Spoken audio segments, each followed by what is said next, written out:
avec en fait 2 mouvements pour dire oui. Et quand c'est oui, oui, oui, c'est vraiment oui, oui, oui, c'est-à-dire que ça ne s'arrête plus.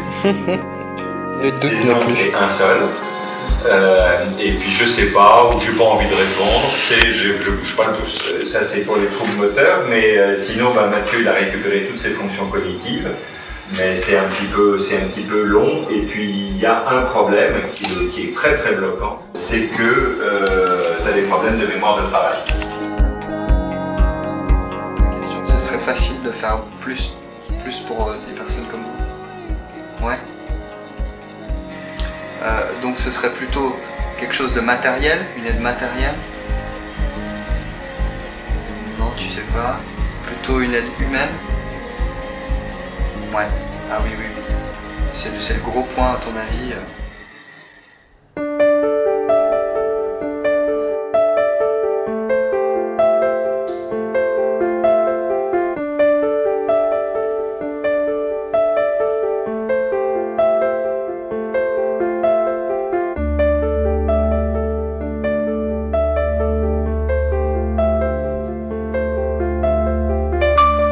Je pense que c'est très valorisant personnellement de pouvoir réussir à aider l'autre. Et je crois que ce projet va aider l'autre.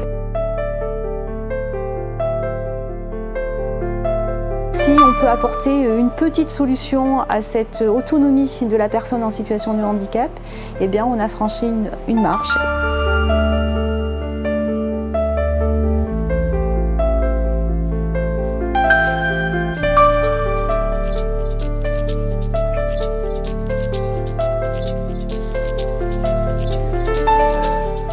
Je lui ai dit ce qu'on aurait pu faire, ce qu'on va pouvoir faire dans le futur.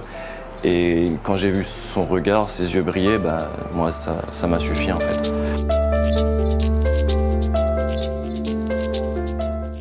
On a des a priori, mais lorsqu'on voit vraiment comment sont les personnes, comment les personnes réagissent lorsqu'on leur propose des nouveautés, on voit bien que ces personnes-là, comme toute personne, lorsqu'on lui propose une solution qui peut l'aider, ça va lui faire plaisir. Et puis un petit sourire, ça fait toujours du bien. Lumière de la chambre.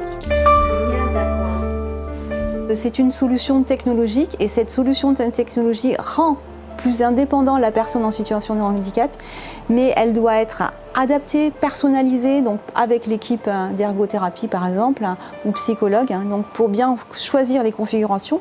Et dans le cas de Mathieu, c'était également avec la famille, parce que les aidants familiaux connaissent beaucoup mieux encore, au moins dans certaines phases, le besoin des personnes en situation de handicap. Ouverture volet. Traitement de texte. Bonjour. Ouvrir bloc-notes. B-K-A-T-A. Le projet, là, tel qu'il est fait, on va vers la personne, on lui demande quels sont ses besoins, il nous les exprime, on lui propose les solutions que l'on a, et ensuite, on peut vraiment vérifier si c'est en accord avec le besoin de la personne. Appel infirmier. Donc moi j'ai été en collaboration donc, avec Riyad, le domoticien, et avec ma collègue aussi Chloé, autre ergothérapeute du service, où on a aidé entre la partie technique et technologique du boîtier et la partie humaine et l'adaptation avec les patients et leurs moyens de communication, leurs habitudes de vie. Communiquer, téléphoner. Contrôle de la chambre, traitement de texte, écrire. Télévision.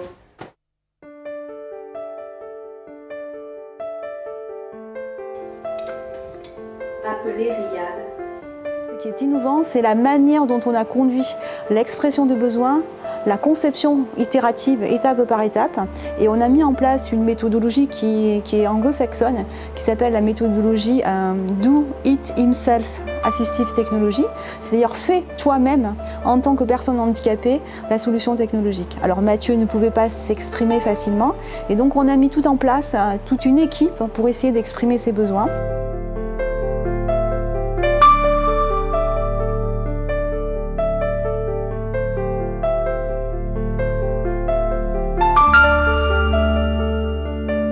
toutes les personnes qui sont derrière ce projet, c'est des personnes qui ont envie de faire bouger les choses et qui, à mon avis, ont déjà fait bouger les choses. Donc c'est la bonne équipe, donc je pense que ça peut faire réellement bouger les choses.